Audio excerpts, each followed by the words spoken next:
responsabilidade, enquanto os de intelecto mais fraco, em ambiente menos favorável, têm sido maravilhosamente bem-sucedidos. O segredo é que os primeiros confiaram em si mesmos, enquanto os últimos se uniram àquele que é maravilhoso em conselho e poderoso em operar para executar o que deseja. Dada a constante urgência do seu trabalho, é-lhe difícil reservar tempo para a meditação e oração. Isto, porém, o Senhor não deve deixar de fazer. Obtida pela súplica diária, a bênção do céu será como o pão da vida para sua alma, e o fará aumentar em força moral e espiritual, como uma árvore plantada junto a ribeiros de águas, cujas folhas estarão sempre verdes e cujo fruto surgirá no tempo certo. Sua negligência em assistir ao culto público de Deus é um grave erro. Os privilégios do serviço divino serão tão benéficos ao Senhor quanto aos outros e igualmente tão necessários. O Senhor pode ser incapaz de aproveitar por si mesmo esses privilégios tanto quanto o fazem muitos outros. A miúde o Senhor será chamado, no sábado, para visitar os doentes, e poderá ser obrigado a fazer dele um dia de exaustivo labor. Esse trabalho, de aliviar os sofredores, foi considerado por nosso Salvador como obra de misericórdia e não violação do sábado. Quando, porém, o Senhor dedica os seus sábados a escrever ou trabalhar, não efetuando nenhuma mudança especial, prejudica a sua própria alma, dá aos outros um exemplo não digno de imitação e não honra a Deus. O Senhor deixou de ver a verdadeira importância, não só da assistência às reuniões religiosas, mas também de dar testemunho em favor de Cristo e da verdade. Se não receber energia espiritual pelo fiel desempenho de cada dever cristão, entrando assim em uma relação mais íntima e mais sagrada com o seu Redentor, o Senhor se tornará frágil em poder moral. A Bíblia, vosso conselheiro. Deus deseja que todos os que professam ser missionários médicos evangélicos aprendam diligentemente as lições do grande Mestre. Devem eles fazer isso se desejam ter paz e descanso. Em aprendendo de Cristo, será o seu coração cheio da paz que Ele somente pode dar. O único livro indispensável ao estudo de todos é a Bíblia. Estudada com reverência e piedoso temor, é ela o maior de todos os educadores. Nenhum sofisma existe nela. Suas páginas estão cheias da verdade. Desejais vós obter um conhecimento de Deus e de Cristo, a quem Ele enviou ao mundo para viver e morrer pelos pecadores? Um zeloso e diligente estudo da Bíblia é necessário para conseguir esse conhecimento. Muitos dos livros que se acham empilhados nas grandes bibliotecas do mundo confundem mais a mente do que auxiliam o intelecto. Contudo, os homens gastam grandes somas de dinheiro na compra de tais livros, e anos de estudo, quando têm ao seu alcance um livro que contém as palavras daquele que é o alfa e o ômega da sabedoria. O tempo gasto no estudo desses livros poderia ser mais bem empregado na aquisição de conhecimento daquele a quem conhecer corretamente é vida eterna. Somente o que adquirir esse conhecimento poderá, afinal, ouvir as palavras: estais perfeitos nele. Estudai mais a Bíblia e menos as teorias da classe médica e obtereis maior saúde espiritual. Vossa mente se tornará mais clara e vigorosa. Muito do que está envolvido na carreira médica é taxativamente desnecessário. Os que recebem preparo médico passam grande parte do tempo aprendendo aquilo que é sem valor. Muitas das teorias que eles aprendem podem se comparar em valor às tradições e máximas ensinadas pelos escribas e fariseus. Muitas das complicações com as quais têm que familiarizar-se são um prejuízo para sua mente. Deus tem estado a expor estas coisas perante mim por muitos anos. Necessitamos em nossas escolas e instituições médicas de homens que tenham um conhecimento mais profundo das Escrituras, homens que tenham aprendido as lições ensinadas na Palavra de Deus e que possam ensinar estas lições a outros, de maneira clara e simples, exatamente como Cristo ensinou aos seus discípulos o conhecimento que considerou mais essencial. A receita do grande médico para repouso. Se nossos obreiros missionários médicos seguissem a receita do grande médico para se obter repouso, uma restauradora corrente de paz fluiria através de suas almas. Eis a receita: vinde a mim, todos os que estáis cansados e oprimidos, e eu vos aliviarei. Tomai sobre vós o meu jugo e aprendei de mim, que sou manso e humilde de coração, e encontrareis descanso para as vossas almas, porque o meu jugo é suave e o meu fardo é leve. Quando os nossos obreiros missionários médicos seguirem esta prescrição, recebendo do Salvador poder para revelar-lhe as características, sua obra científica adquirirá a maior solidez. Em virtude de ter a palavra de Deus sido negligenciada, tem-se feito coisas estranhas na obra médico-missionária ultimamente. O Senhor não pode aceitar a presente situação. Estudai a palavra que Deus, em sua sabedoria, amor e bondade, tornou clara e simples. O 6º capítulo do Evangelho de João diz-nos o que significa o estudo da palavra. Os princípios revelados nas Escrituras devem ser esclarecidos para a pessoa. Devemos comer a palavra de Deus, isto é, não devemos desviar-nos de seus preceitos. Devemos introduzir suas verdades em nossa vida diária, apossando-nos dos mistérios da piedade. Orai a Deus, comungai com Ele, provai a própria mente de Deus, como aqueles que estão porfiando pela vida eterna e que devem ter o conhecimento de sua vontade. Podeis revelar a verdade apenas como a conheceis em Cristo. Deveis receber e assimilar suas palavras. Elas devem tornar-se parte de vós mesmos. Isto é o que significa comer a carne e beber o sangue do Filho de Deus. Deveis viver de toda a palavra que sai da boca de Deus, a saber, o que Deus revelou. Nem tudo foi revelado. Não poderíamos suportar tal revelação. Deus, porém, revelou tudo o que é necessário para a nossa salvação.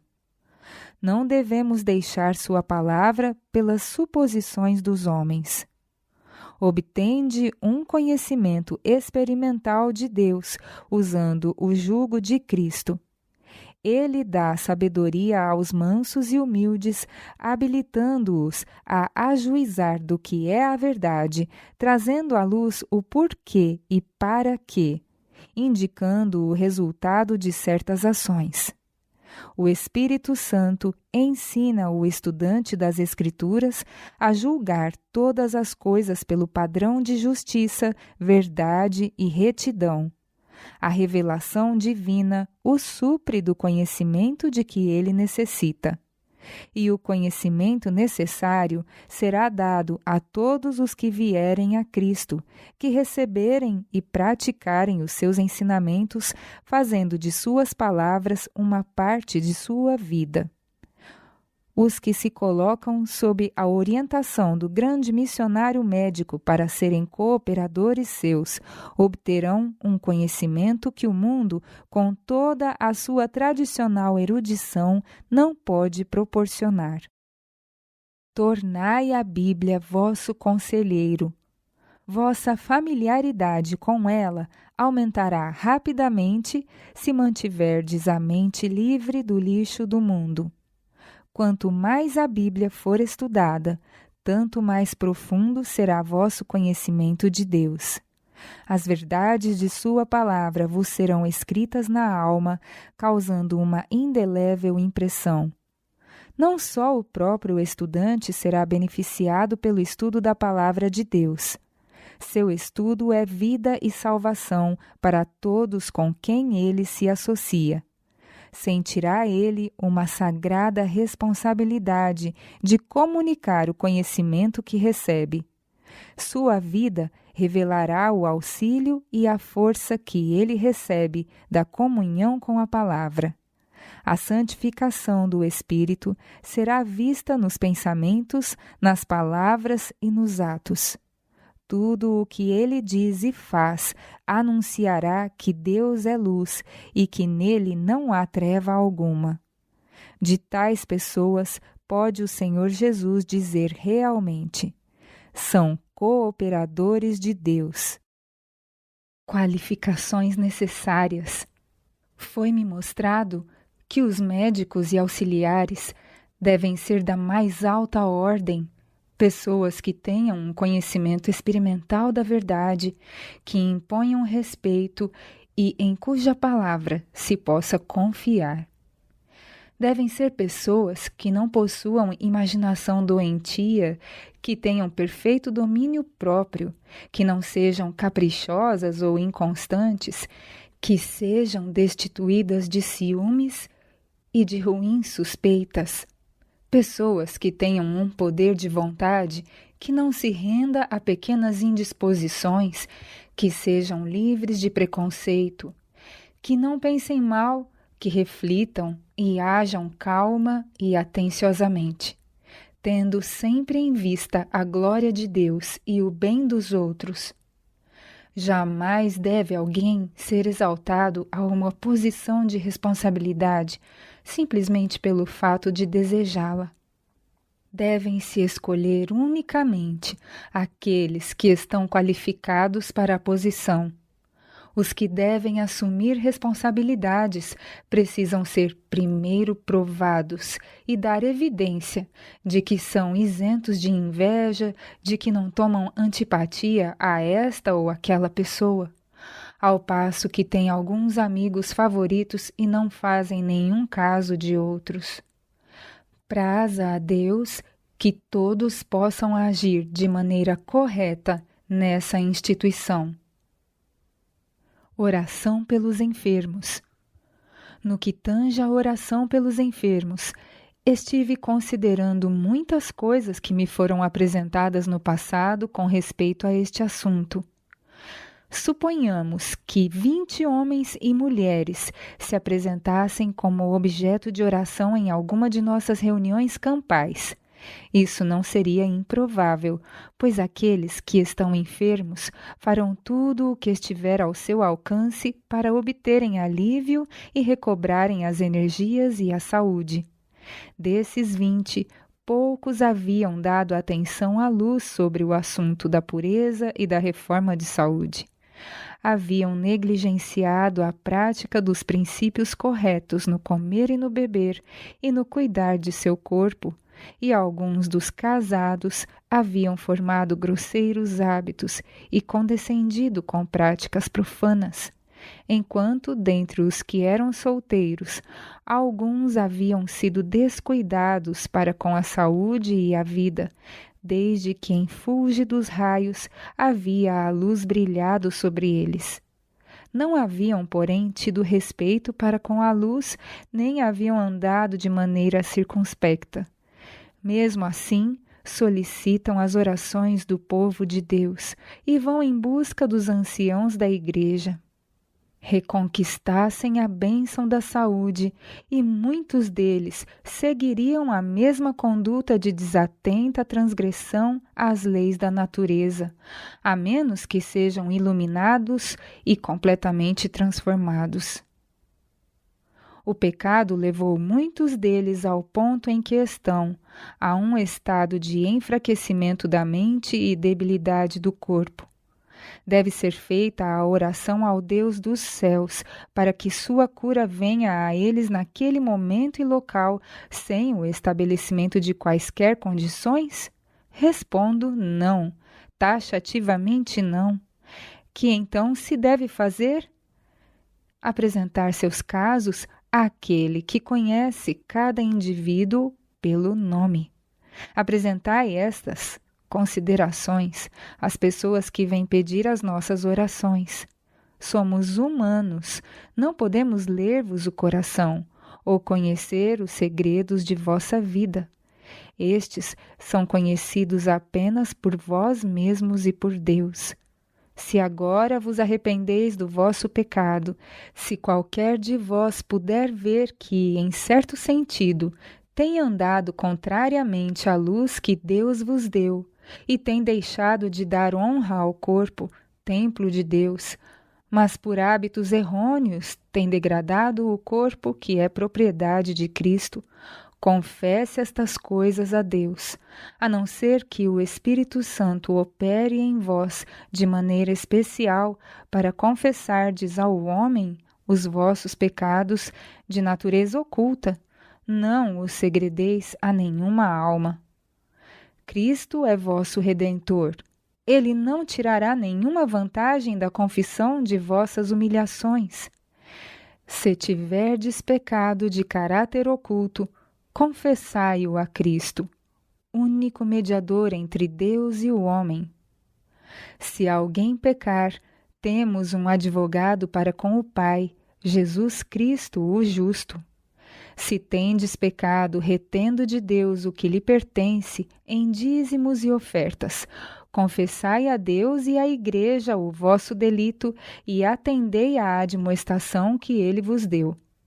Trazei todos os dízimos à casa do tesouro. Uma das experiências mais solenes. A oração pelos doentes é uma das coisas mais solenes e não devemos empenhar-nos nessa obra de maneira descuidada e apressada. Deve-se fazer investigação quanto a se os que querem ser abençoados com a saúde têm condescendido em maledicência, desunião e dissensão.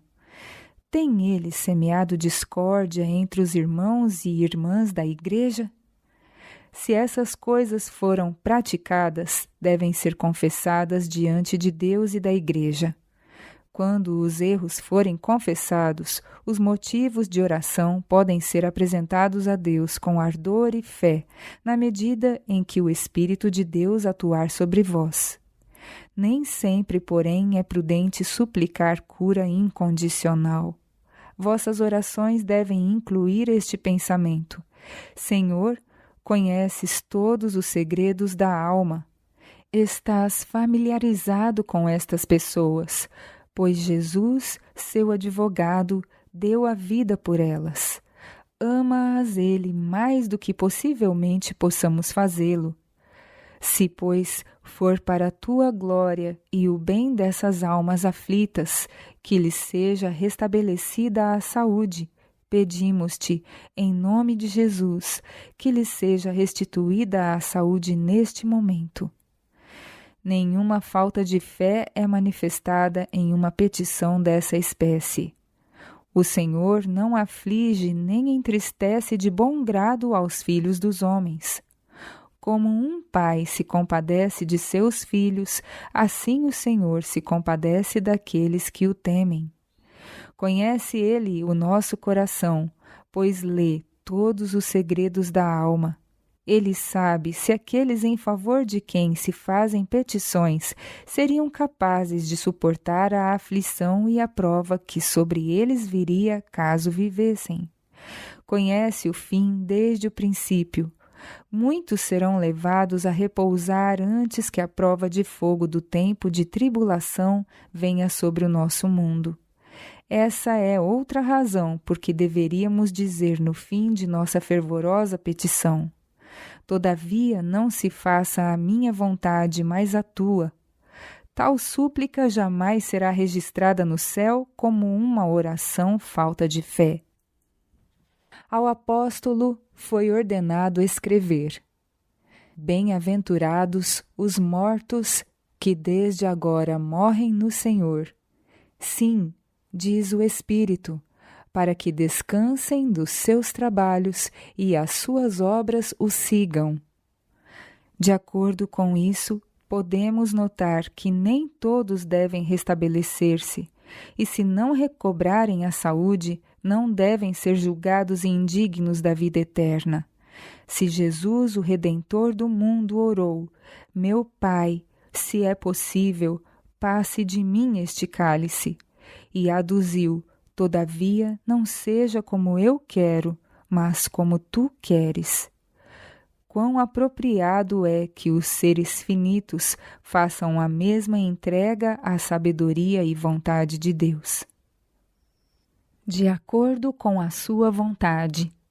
Na oração pelos enfermos, devemos pedir que, se for da vontade de Deus, lhes seja restituída a saúde, mas se não, que Ele lhes dê a sua graça para confortá-los e sua presença para sustentá-los em seu sofrimento.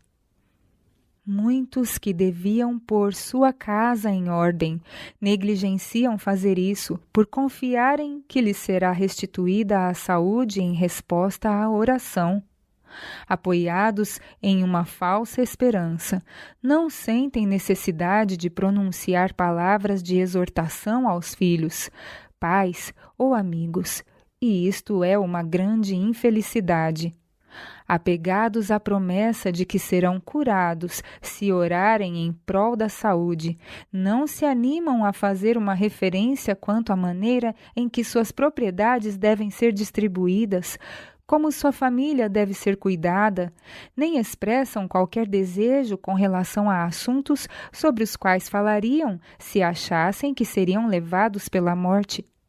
Dessa forma, trazem desgraça sobre a família e os amigos, pois muitas coisas que deveriam ser entendidas não são mencionadas, porque temem que expressar-se sobre esses pontos constitua negação de sua fé.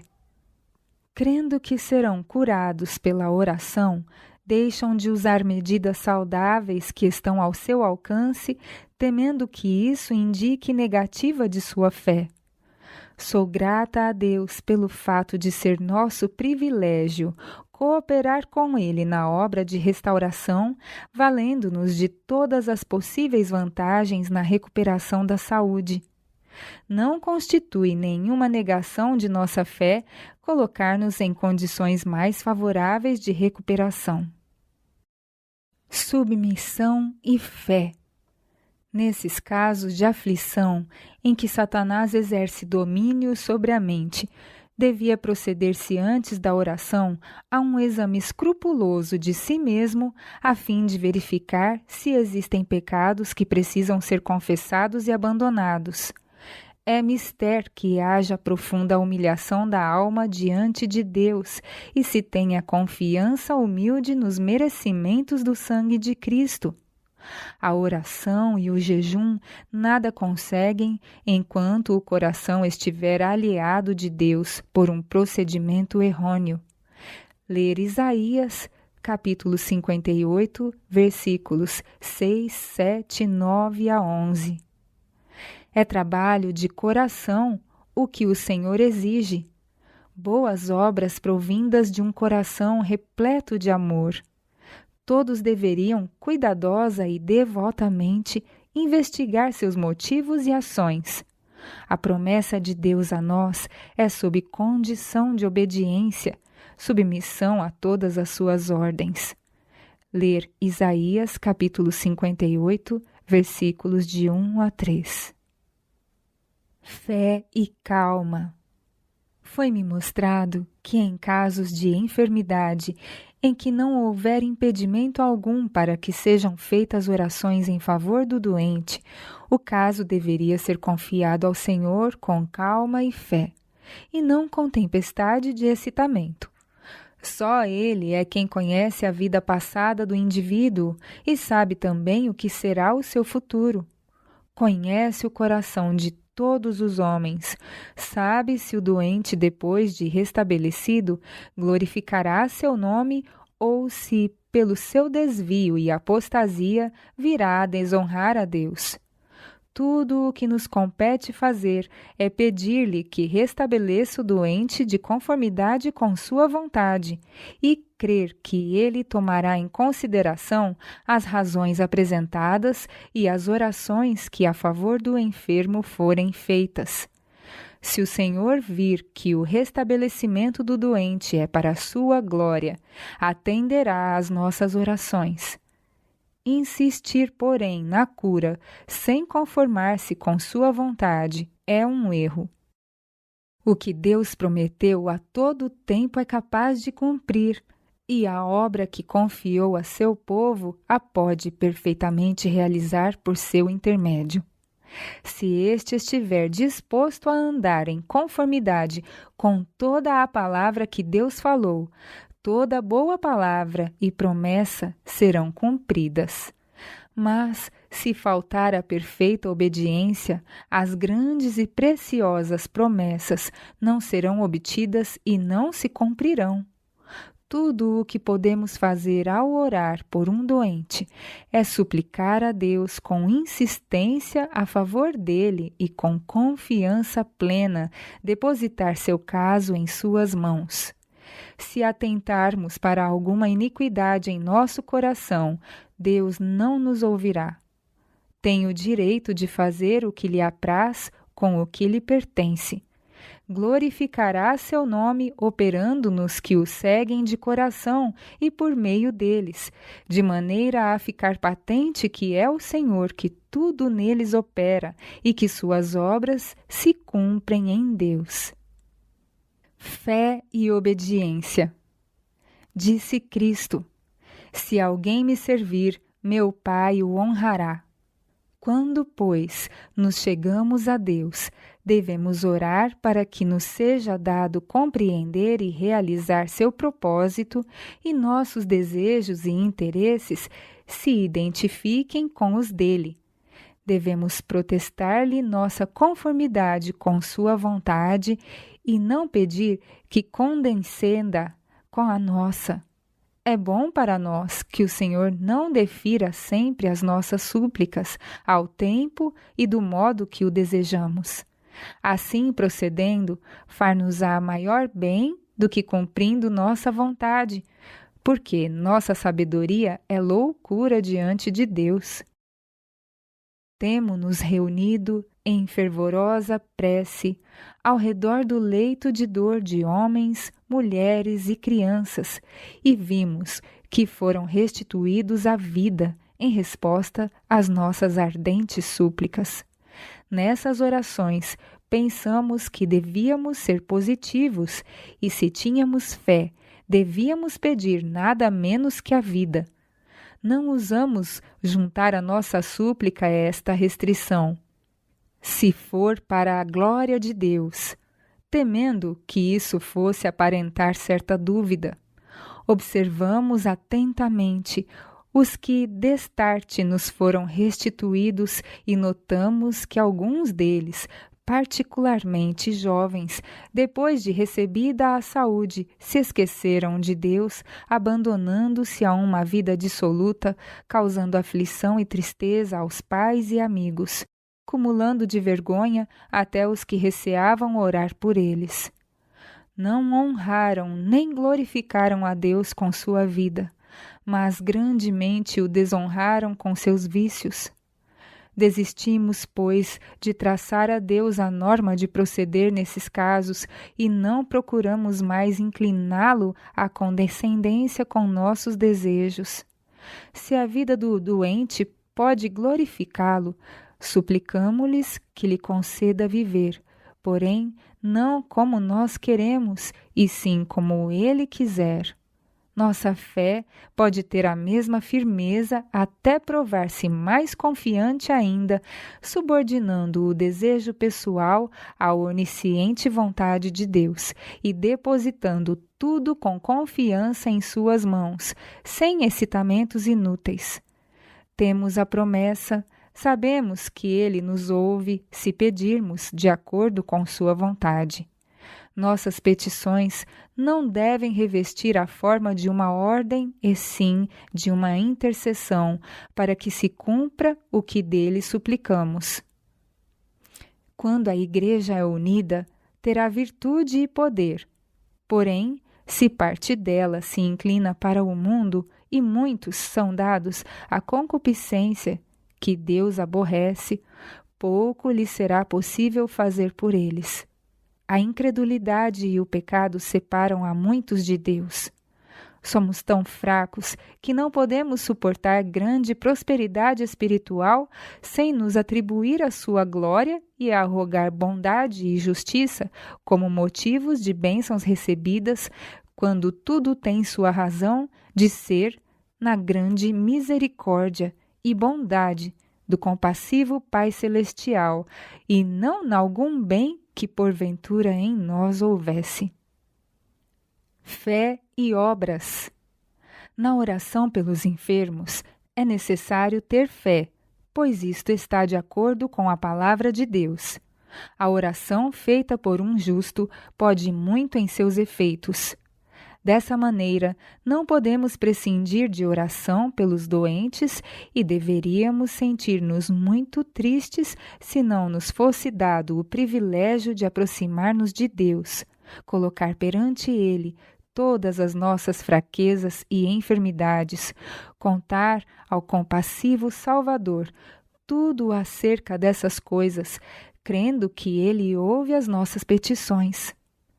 Às vezes, a resposta às nossas orações vem imediatamente, outras vezes temos que esperar pacientemente e continuar pleiteando com fervor pelas coisas de que necessitamos, sendo o nosso caso ilustrado pelo do importuno solicitador de pão.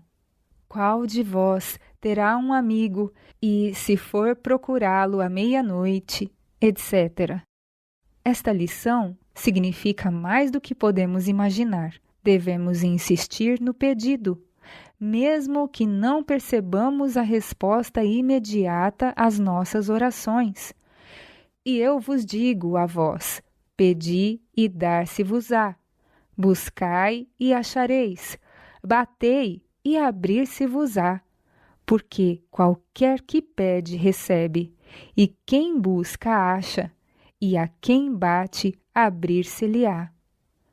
Necessitamos de graça, de iluminação divina, para que por meio do Espírito possamos saber como pedir em favor dessas coisas de que carecemos. Se nossas petições forem ditadas pelo Senhor, elas serão respondidas. Há preciosas promessas nas Escrituras para os que esperam no Senhor. Todos desejamos uma resposta imediata às nossas orações e somos tentados a desanimar-nos se a nossa súplica não é prontamente respondida. Todavia, minha experiência me tem ensinado que isto é um grande erro. A demora visa o nosso proveito especial.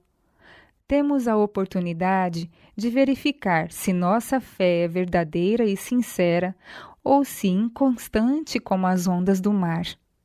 Devemos cingir-nos ao altar com as potentes cordas da fé e do amor e permitir que a paciência realize a sua obra perfeita. A fé torna-se forte por meio do contínuo exercício. Essa espera não indica que, em virtude de pedirmos saúde a Deus, não tenhamos que fazer coisa alguma.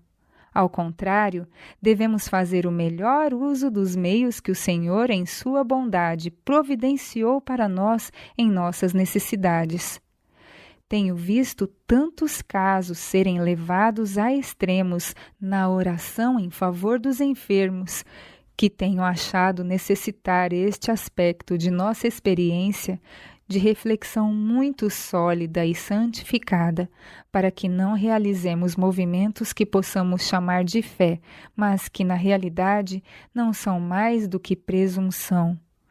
As pessoas abatidas pela aflição precisam ser aconselhadas sabiamente, para que possam mover-se de maneira discreta e, enquanto se colocam diante de Deus para que se ore em seu favor, a fim de que sejam curadas, não devem assumir o ponto de vista de que os médicos de restauração da saúde, de conformidade com as leis naturais, devam ser abandonados.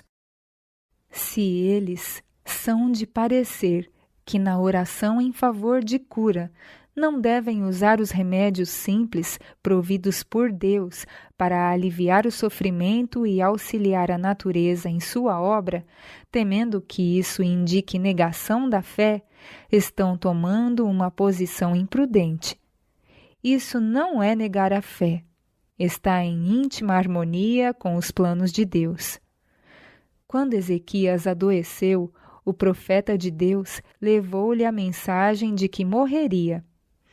Ele clamou ao Senhor, e o Senhor ouviu o seu servo e operou um milagre em seu favor, enviando-lhe a mensagem de que lhe seriam acrescentados à vida 15 anos. Ora, uma palavra de Deus, um toque da mão divina, teria curado Ezequias instantaneamente, mas foram dadas instruções especiais no sentido de tomar uma pasta de figos e colocá-la sobre a parte afetada, e Ezequias foi restaurado à vida. Em tudo, necessitamos mover-nos ao longo da linha da providência de Deus. O instrumento humano deve ter fé e deve cooperar com o poder divino, utilizando-se toda a facilidade, tirando vantagem de tudo o que, de acordo com o seu discernimento, for benéfico, operando em harmonia com as leis naturais. E, ao assim fazer, não nega nem põe obstáculos à fé. Gratidão pela saúde. Quantas vezes os que estão com saúde esquecem as maravilhosas mercês que lhes são continuamente concedidas, dia a dia, ano após ano. Não rendem a Deus tributo de louvor por todos os seus benefícios.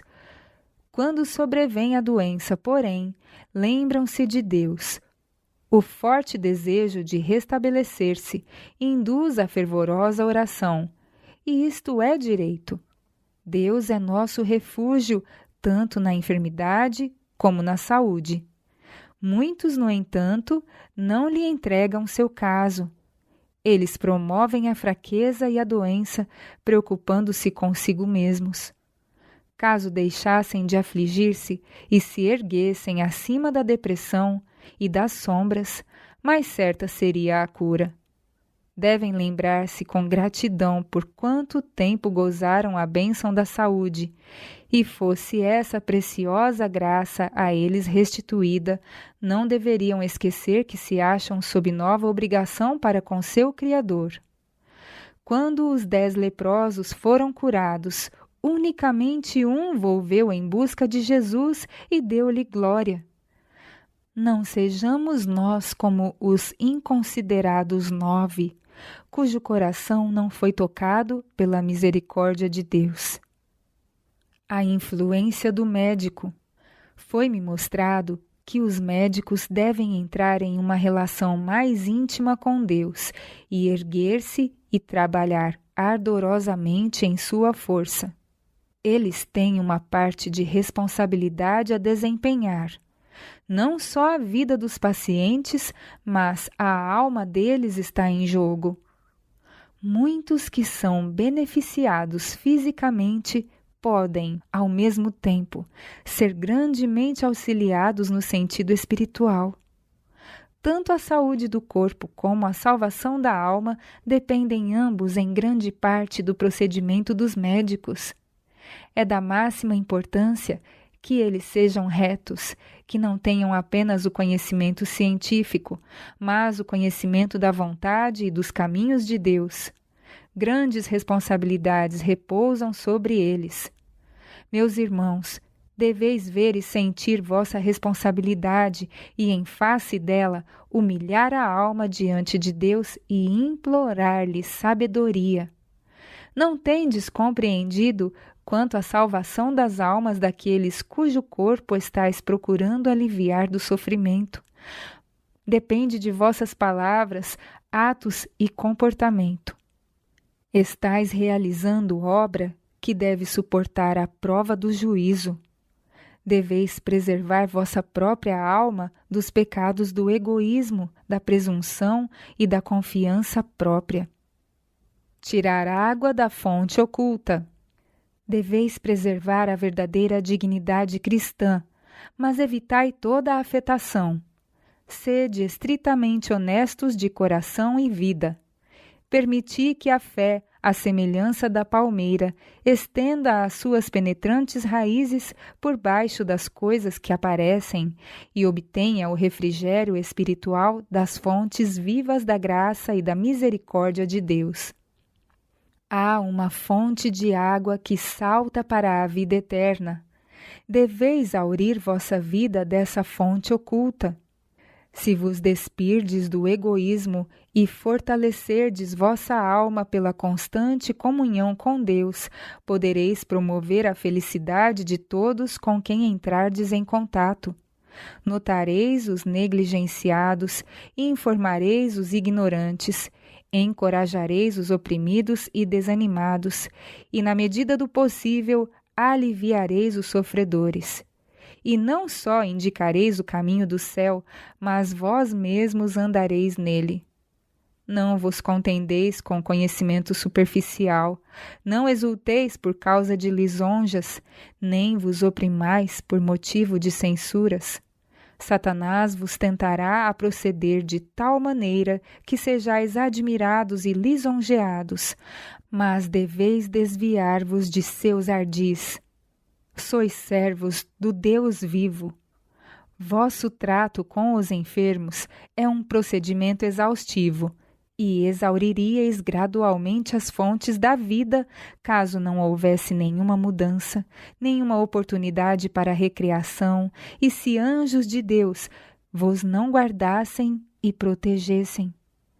Se pudesseis ver os muitos perigos através dos quais sois guiados a salvo cada dia por esses mensageiros do céu, a gratidão brotaria de vosso coração e encontraria expressão em vossos lábios. Se fizerdes de Deus a vossa força, podereis, sob as circunstâncias mais desanimadoras, atingir uma altura e uma amplitude de perfeição cristã que dificilmente pensaríeis ser possível alcançar. Vossos conceitos podem ser tão elevados, podereis ter tão nobres aspirações, percepções claras da verdade e propósito de ação, que sereis elevados acima de todos os motivos sórdidos. Serão necessárias tanto reflexão como ação, se desejardes alcançar a perfeição do caráter. Conquanto, postos em contato com o mundo, deveis estar em guarda a fim de que não procureis com tanto empenho o aplauso dos homens e vivais de acordo com sua opinião. Andai com cuidado, se desejais prosseguir com segurança, desenvolvei a graça da humildade e confiai a Cristo as vossas almas indefesas. Podeis ser, em muitos sentidos, homens de Deus, em meio da confusão e tentação das multidões profanas. Podeis manter com perfeita suavidade a independência da alma. Comunhão diária com Deus. Se mantiverdes comunhão diária com Deus, aprendereis a colocar a sua estima acima da dos homens, e as obrigações de abençoar a humanidade sofredora que sobre vós repousam encontrarão resposta pronta. Não sois de vós mesmos. Vosso Senhor possui sagradas reivindicações sobre vossas supremas afeições e sobre as mais elevadas realizações de vossa vida. Ele tem o direito de utilizar o vosso corpo e o vosso espírito ao mais pleno grau de vossas faculdades, para sua própria honra e glória. Sejam quais forem as cruzes que vos seja exigido levar, os labores ou sofrimentos a vós impostos por sua mão, deveis aceitar sem um murmúrio. Aqueles para quem labutais são vossos irmãos, na dor, sofrendo perturbações físicas e a lepra espiritual do pecado. Se sois em algum sentido melhores do que eles, deve isto ser creditado à cruz de Cristo. Muitos estão sem Deus e sem esperança no mundo. Eles são culpados, corruptos e degradados, escravizados pelos estratagemas de Satanás. Todavia, são estas as pessoas a quem Cristo veio do céu para redimir. Eles são objeto da mais terna compaixão, simpatia e incansável esforço, pois estão à beira da ruína. Sofrem de desejos insatisfeitos, paixões desordenadas e pela condenação de sua própria consciência. São infelizes em todo o sentido da palavra, pois estão perdendo a posse desta vida e não possuem perspectiva alguma da vida futura. Sede ativos e vigilantes. Tendes um importante campo de trabalho e deveis ser ativos e vigilantes, prestando obediência alegre e irrestrita aos reclamos do Mestre. Tendes sempre em mente que vossos esforços para reformar outros devem ser feitos no espírito de invariável bondade. Nada jamais conseguireis mantendo-vos afastados daqueles aos quais quereis auxiliar. Deveis conservar na lembrança dos pacientes o fato de que, ao sugerirdes a reforma de seus hábitos e costumes, lhes estais apresentando não o que é para arruiná-los, mas para salvá-los, que, enquanto deixam o que estimaram e amaram até aqui, devem edificar sobre um fundamento mais firme. Ao mesmo tempo que a reforma deve ser defendida com firmeza e resolução, toda a aparência de fanatismo ou espírito autoritário deve ser cuidadosamente evitada. Cristo nos deu preciosas lições de paciência, tolerância e amor. Rudeza não é energia, nem é prepotência e heroísmo. O Filho de Deus era persuasivo. Ele se manifestou para atrair para si a todos os homens. Seus seguidores devem estudar-lhe mais atentamente a vida e andar na luz de seu exemplo, seja qual for o sacrifício próprio. Deve-se manter a reforma, contínua reforma, perante o povo, e vosso exemplo deve fortalecer os vossos ensinamentos. Obediência e felicidade. Conservai sempre em mente que o maior objetivo da reforma de saúde é assegurar o mais alto desenvolvimento possível da mente, alma e corpo. Todas as leis da natureza, que são as leis de Deus, destinam-se ao nosso bem. A obediência a elas promove nossa felicidade nesta vida e nos ajudará no preparo para a vida por vir.